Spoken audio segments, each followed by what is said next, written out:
Bir vaxt uşaq idik, dost dedin mənə, baş açıq ayaq yalın gəzərdik bağları.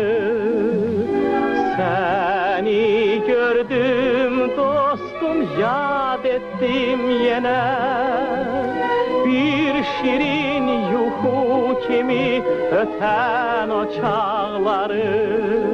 Ah niyə, nə üçün mən beləyəm bəs bugün?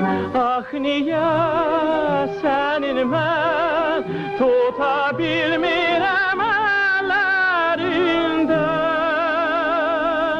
Nə qəşəngsən, nə gözəlsən, bu axşam sən əziz dost. Nə qəşəngsən, nə gözəlsən, bu axşam sən əziz dost.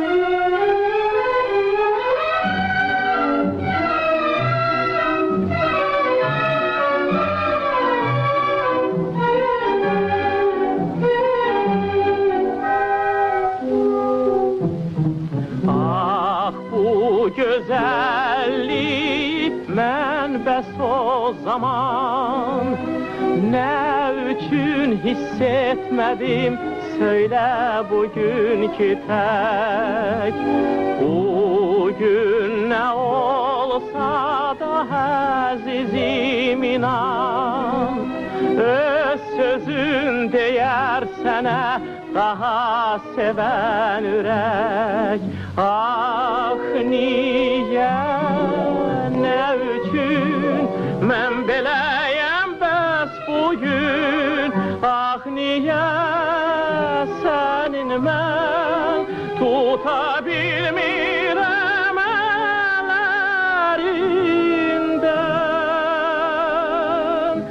Nə qəşəngsən, nə gözəlsən, bu axşam sən əziz dost. Nə qəşəngsən, nə gözəlsən, bu axşam sən əziz dost.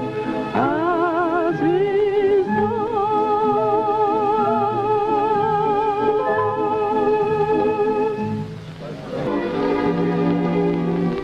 Quş tək uçub getdi o günlər əldən. Mən səni gördüm dostum, qəlbimdə sevindi. Xoş ətirli bir çiçəksən bugün sən. Gəl daha könlüm sənin, eşqimdə sənindi.